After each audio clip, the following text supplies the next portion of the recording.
Throughout the week, you talked about adversity. And during your playing days for the Purple Raiders as a wide receiver, you suffered a severe leg injury, which could have been life-altering. However, you came back to help lead Mountain Union to its third straight national championship. How do you use that, overcoming the adversity? You know, how did that mold you into the person you are today, and how did that create you into the NFL coach you are now? Yeah, again, embracing adversity is huge, right? And for life, for football, and that, as bad as that injury was and all the stuff I kind of went through with that injury, I can kind of, I see it now of why I had to go through that. It really, a lot of people were there for me at that time, my parents, Coach Karras, my teammates. But now I'm able to use that story that I went through to kind of help players that we have that are going through injuries and share that story, because there's no doubt in my mind it taught me how to endure. It taught me how to, be told I couldn't do something and stand up and like I wasn't supposed to play football again, and figure out a way to, with the help of the trainers and the doctors and again my teammates. So it's really helped me be able to have a story to connect with the guys as far as when they're going through hard times. I think one of the biggest, connecting and being a team, there's so many opportunities to do that in the season, but the time where that the team needs you the most and the players need each other the most are in times of adversity. So looking back on it, as hard as it was for me to go through that at the time, it's really helped shape me who I am and help connect with these guys. Front row right, Zach Berman. Hey, good morning, Nick. On the night before the game 2 years ago, you changed your plan and opened the floor to the team to speak. Is that the plan again? And that meeting, what do you remember from that night? We'll see how that goes. We're still talking through that, but that was kind of actually a tradition at Mount Union that we did, and probably we'll see how that is, but just what you got to see is just how much you guys cared about each other. It was the whole conversation was just, when guys would get up there just talking about how much they mean to each other, how they're going to play for each other, all those different things. And again, it's not the best groups of individuals that wins; it's the best teams. And so it was a good moment for our team, and we'll see how that plays out. But remember a lot of things from that, a lot of different guys talking, and that meant it meant a lot, and we'll probably try to recreate that. Left side, front row. Hi, Coach, right here. Hi. 2 years ago, a clip of you went viral from you crying during the national anthem. Can you just talk about your emotion during that moment, and do you anticipate being that emotional again on Sunday? You never know. It's hard to plan or say, hey, this is going to happen or that's going to happen. First, it was a really good rendition of the national anthem, and I think really why the emotions were there were kind of twofold, as far as just being grateful to be in that moment, and then just to think about and just the thanking God in that moment and the gratitude that I had in that moment, and then also all the work that it took to get to that moment, the injuries, the coming from a player to a coach, and all that, and thinking back on, when we were all, at some point, all of us that are going to be on that field had thought about playing in that game. Or, I think as little kids, you think about playing the game. I don't think you ever think about coaching in the game. But I grew up with my dad as a coach, so maybe I did a little bit, but it was more about playing in the game and just being in that moment of something that you thought about your entire life and fantasize about your entire life, for that to become true. It's a grateful moment. Center aisle, second row, gentlemen. Coach, you got a good chunk of guys on this team who are Georgia Bulldogs. They've been very key and vital to this defense. Most specifically, Jalen Carter, Jordan Davis, Nakobe, and Nolan. Can you just talk about those group of guys from Georgia and what they mean to this team in defense? Yeah, Keely's done a lot of good things too, and has really been huge for our special teams. Obviously their talent speaks for themselves, but they also have this. They've been playing together for multiple years. The the couple years that they've been here together, and then all the years that they had on those great defenses and teams that they had in Georgia under Coach Smart.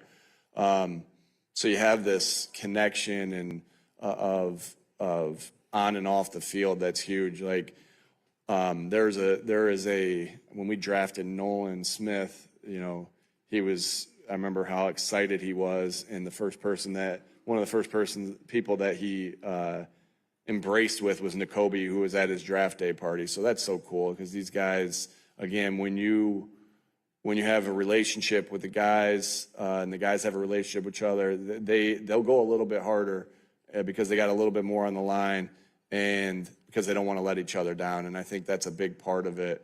And some of those friendships that we have on this team are developed, you know, through the year or through the couple years that they've been playing here, but their bond goes back.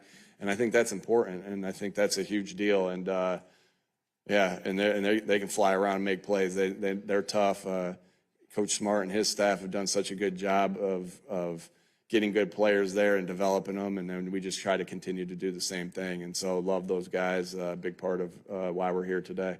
Far left, Jeff McClain. Nick, a two-parter. You're one of the more aggressive coaches in the NFL in terms of fourth downs, plus 50 on two-point conversions. Does the Super Bowl and going up against an offense and Patrick Mahomes call for more aggressiveness? And in terms of OT decision-making, does anything from last year influence how you're going to approach that?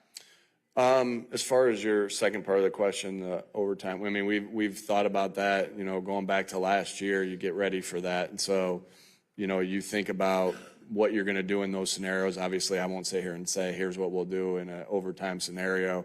But we've been thinking about that since the new rule has come up.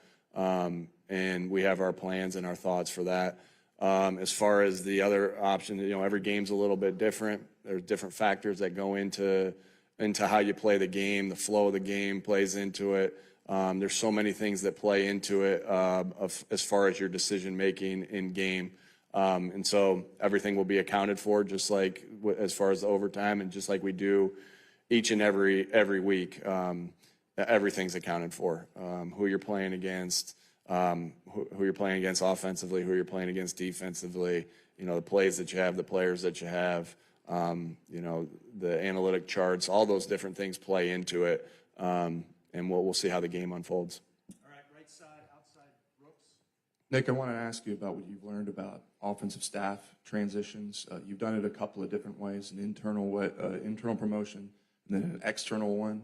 In terms of reaching for success in the system, does it require an external voice as you build, or what have you learned about those two transitions in terms of how you operate? Yeah, every situation is different. You know, you kind of think about the first one too, like, you know, Brian was internal, Kellen was external, but still had a relationship with him and knew him from other things. You know, Shane was internal, if you want to go back to that, right? Even though we weren't together prior to it, was coming in together. So every situation's a little bit different. You try to learn from every experience that you have. And yeah, we're not really thinking about anything like that right now. We're thinking and focused about winning this football game. And that's all our thought and focus is on right at this particular moment. All right, left side, third row, far left. What are your recollections of your very first conversations as a staff on the push play and the way you were going to approach the quarterback sneak? Who sort of threw it out there? Was it based on any particular thing? And the first reaction, was it, we know we're really onto something here, or is it more skeptical, like, let's just see how this goes? Before I got here to Philadelphia, and I was with Coach Wright in Indianapolis, Jacoby Brissett was really good at the push play, or at the quarterback sneak, was really good at it. And, the reason we tapped into that with Jacoby was because all the success that Frank had here with Carson Wentz, because they were really successful at it prior, in the 17, 18, 19 season with Carson of the quarterback sneak. And then, fast forward to when we're here, if you look back in 2021, as we watch some of our tape from 2021, as we study our Chiefs game from 2021, there's third down situations where it looks a little odd because we're not in that formation or in the push play. or in the quarterback sneak. It's just something that develops over time, and you start adding layers to it. You start adding complements to it, where the defense has to make sure that they're playing it honest. And so it's just something that's developed over time. But dates back to, again, 17, 18. Coach Stout is so good at teaching that, and we have some really, again, you don't run the play either unless you have the guys to run the play.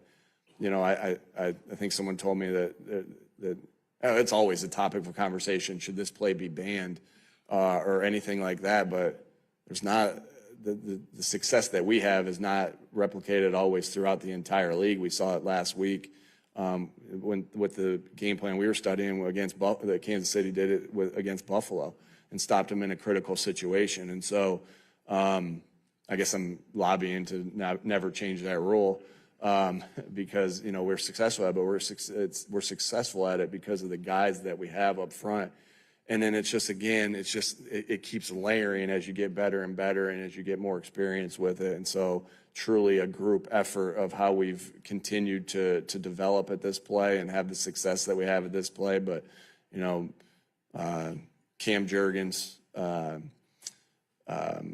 Landon Dickerson, Jordan Mailata, Mackay, Lane, Jalen, they got a lot of. That's why it's being successful at the end of the day. We're successful at it because those guys know how to do it and make it work. Aisle, right side, third row. Coach, thinking about Saquon, Zach, Cooper, and Quinyon, they're all 4 first-year Eagles. They're all nominated for some big awards. They've been making a big impact for you guys this year. How are you balancing that talent with the fact that this is a first Super Bowl for all 4 of them?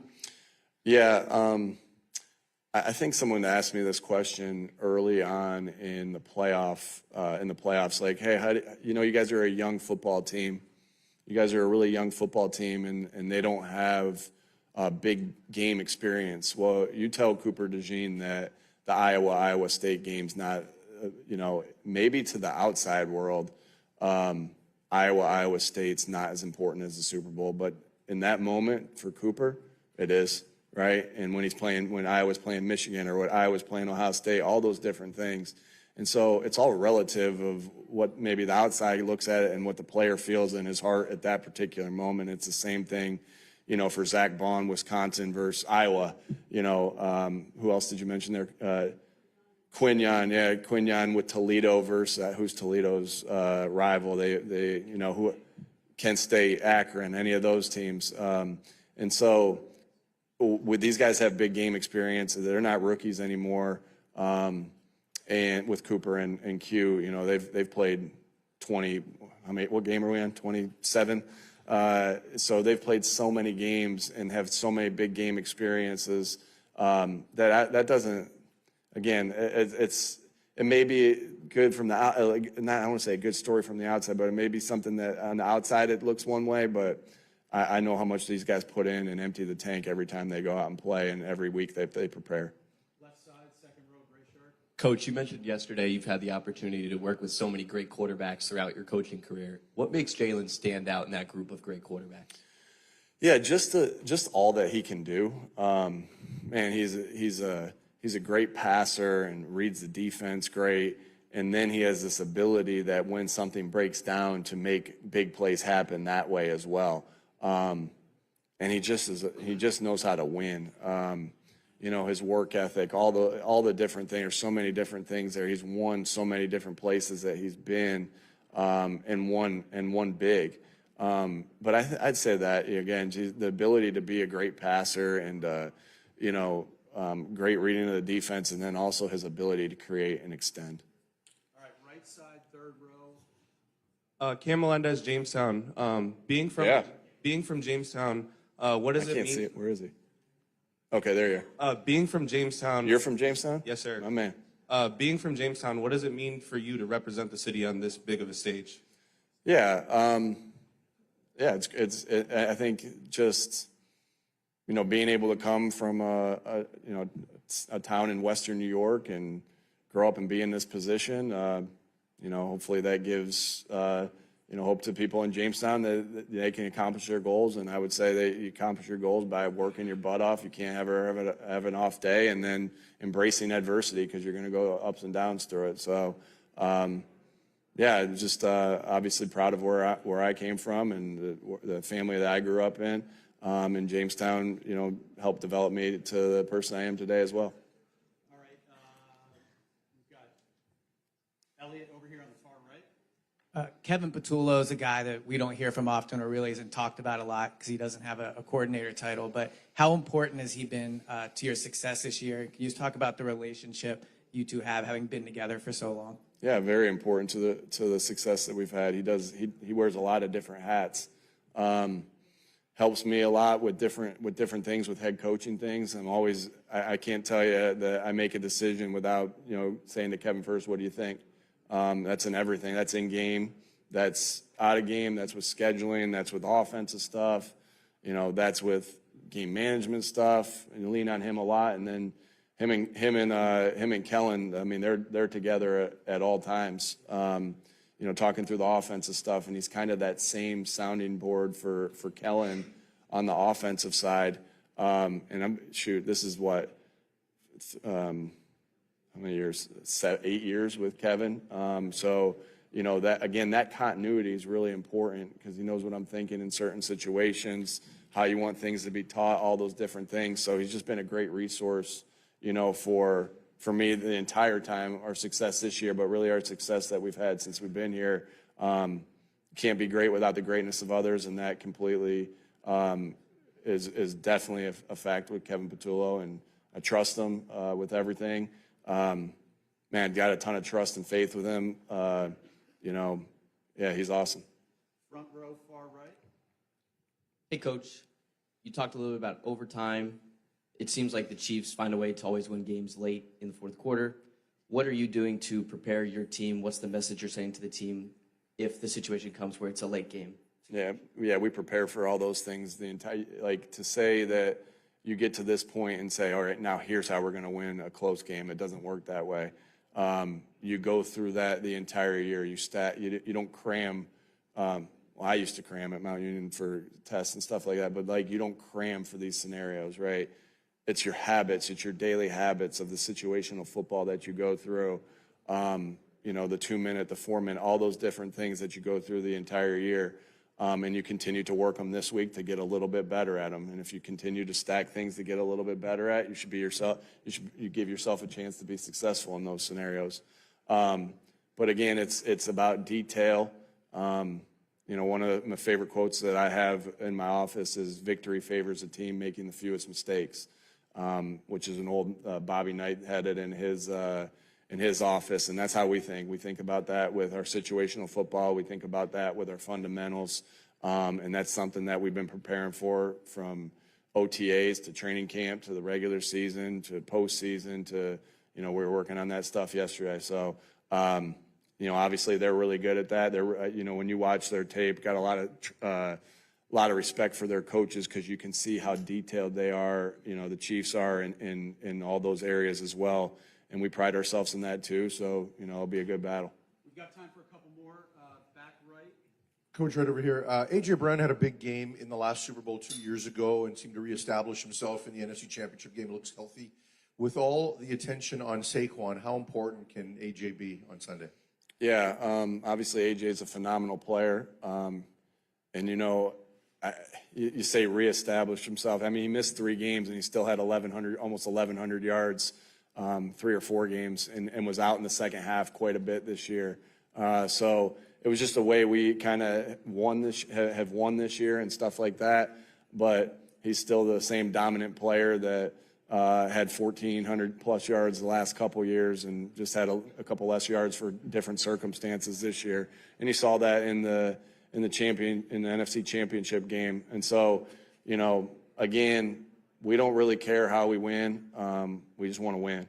And so if that means throwing it 50 times and running it once, well, A.J. and Devontae and Dallas, that's going to be good. And if it's vice versa, those guys are so selfless, which I love about this football team.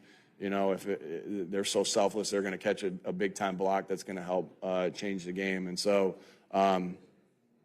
we'll see how the game plays out. You can't really tell that until you get into the game and see the flow of the game. But, I got a lot of faith in him that of what he can do, and Jalen delivering the ball to him. Got a ton of faith in that operation. Two of the best players right there in the world with Jalen and with AJ. So we got good options there. We got time for two more. Right side, out on the side. Hey, Coach. Jim Alexander with Real Talker. You faced scrutiny in your opening presser when you were introduced as the Eagles coach. Recently, we saw Liam Cohen with the Duval thing. What was your reaction to it, and how do you feel about coaches kind of getting viral and getting scrutinized for sort of these opening pressers? At the end of the day, we'll be scrutinized for wins and losses. I know that, and so really that to me is, whatever, But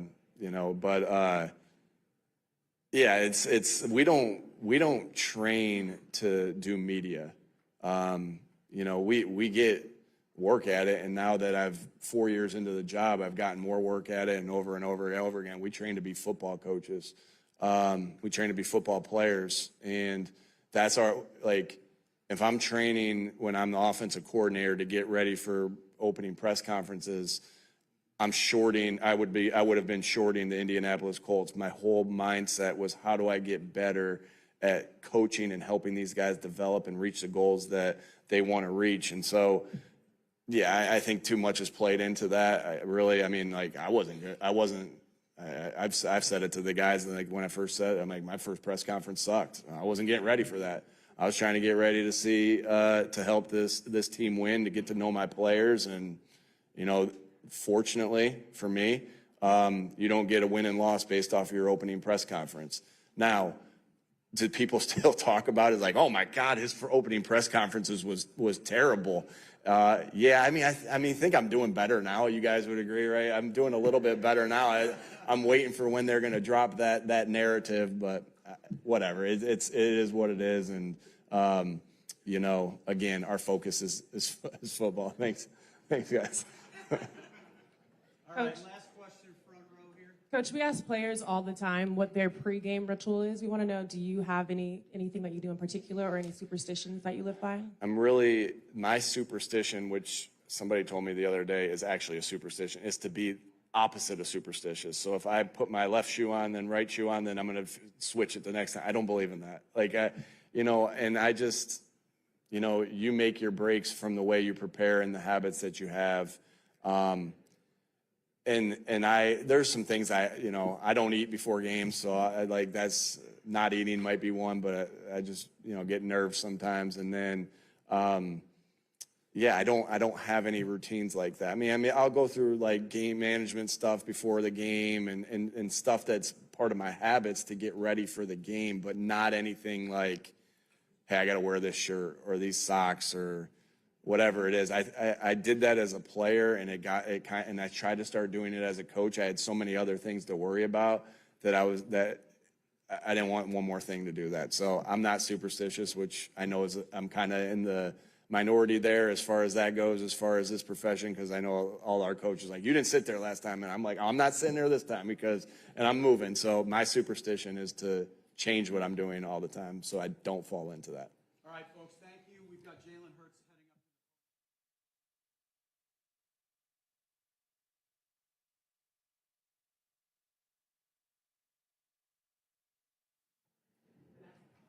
up. How we doing?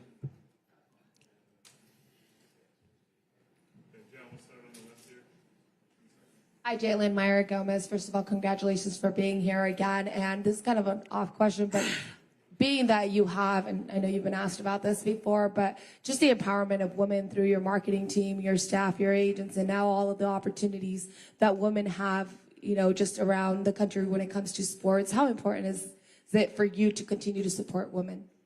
Well, it's something that happened very organically, and really was just seeking out for the best, and that's how it happened. And I have a lot of confidence in my team and everyone that supports me. Everyone pushed their best foot forward. They do a great job of being intentional, and honestly, for me, it's an eye that I don't have that I'm able to lean on in certain situations, and so that's something I value heavily. Hi, Jalen. Let's see over here. So when you were asked about the Kendrick and Drake beef, you said you have an old soul and you like Frankie Beverly. So I was curious, what kind of other music do you listen to during pregame Yeah, how does that old soul kind of come out in other parts of your personality? Yeah, I think music is a great way of expression, and I think just specifically to Frankie Beverly, I've always had a special connection with him, been able to meet him before I came to the NFL, and him passing this year and getting close with his family. But I always have a special space in my heart for sure. Good morning, Jalen. What would be your main motivation by winning this Super Bowl? I've noticed that you guys have less penalties than the 2022. You have a more disciplined team. Do you think this team is better than 2 years ago?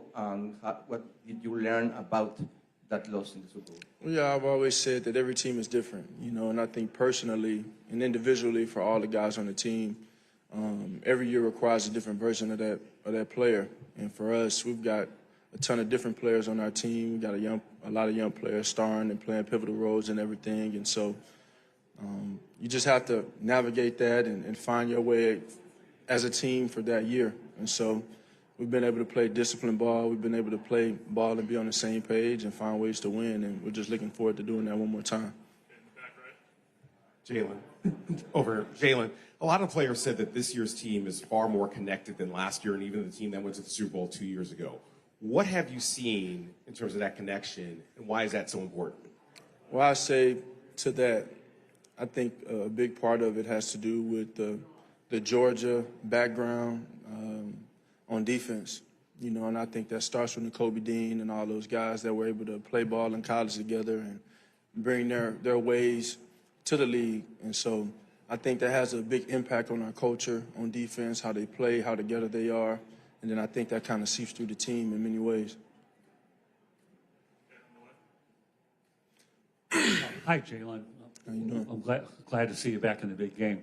I talked to Chris Jones earlier, and obviously he's the anchor of that Chiefs defense. And, of course, you're familiar with Steve Spagnuolo. Saw him a couple of years ago. How much respect do you actually have for that Chiefs defense, knowing full well that Steve Spagnuolo is one of the best defensive coordinators in the league, and Chris Jones and that rest of that defense? Because this is a good group, and I'm sure you probably got to be poised for this challenge. Yeah, well, it's a great team that's been doing it for a good minute now, and led by him, Coach Spags. He's a great coach, pushes players in great positions to make plays, and everybody plays hard. So you can tell that they got a good thing going. They've been having a good thing going, been able to evolve over the years and still find ways to win and be efficient on defense. So it'll be a great challenge. Familiarity factor from a couple of years ago will make it a little bit easier for you to prepare for this time around. No, I think competitively everything changes and evolves as it goes, and so you got to reassess it from where you are in that moment.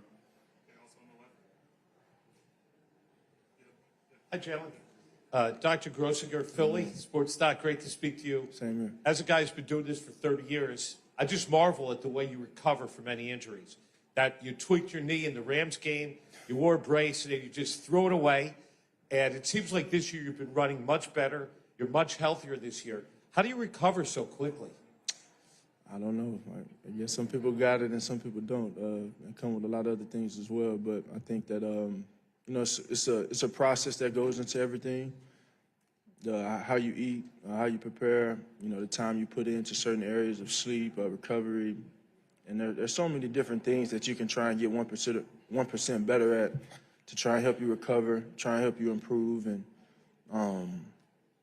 I think some of it is too the wisdom that you learn as you play the game and as you mature throughout your career. You try and manage certain things while you play. And so been able to get to this point, this is what you play for. You play for opportunities like this and moments like this, and it'll be good to leave it all out there on the field. Jalen, Nick talked about the night before the last Super Bowl a couple of years ago where he let a bunch of players talk, and it was a pretty emotional one. What do you recall about that, and just how different is the night before a Super Bowl when you prepare compared to a regular game? Well, I think it was emotional because Jason Kelsey kind of stole the show with it. He's always great when he speaks, and I think it's an opportunity for everyone to say where they are, what motivates them in a sense, and how they're feeling going into the game. Yeah, Mike Jones, Athletic. Last time you and Patrick made history as the two first black quarterbacks to be in the game together.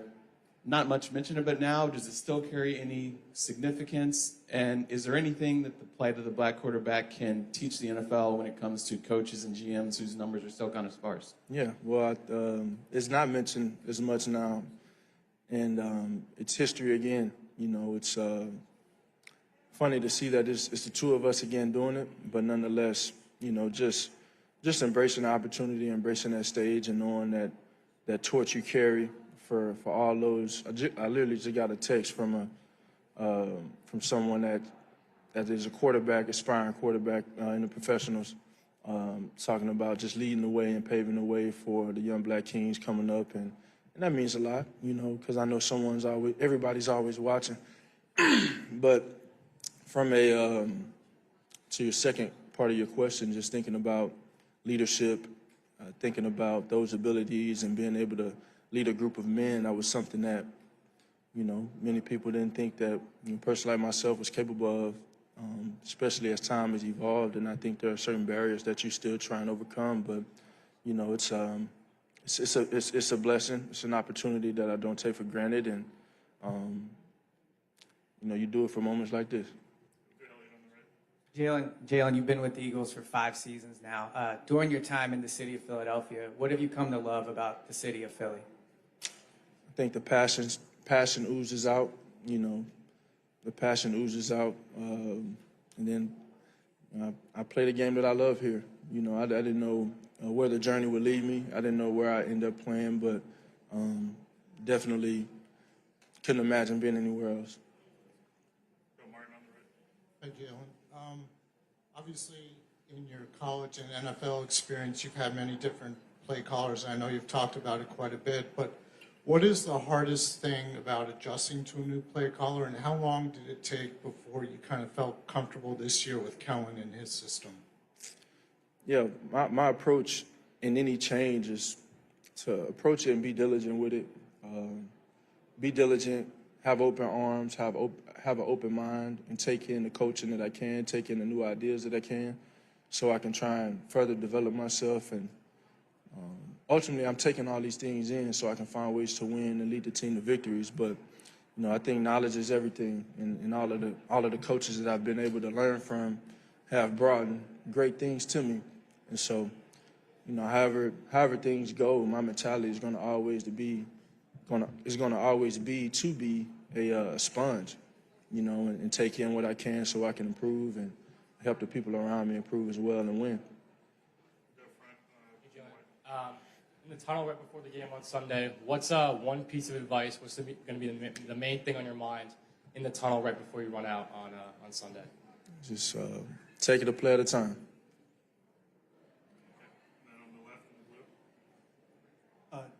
Jalen, obviously lower body strength has played a big role in you being so successful with the tush push.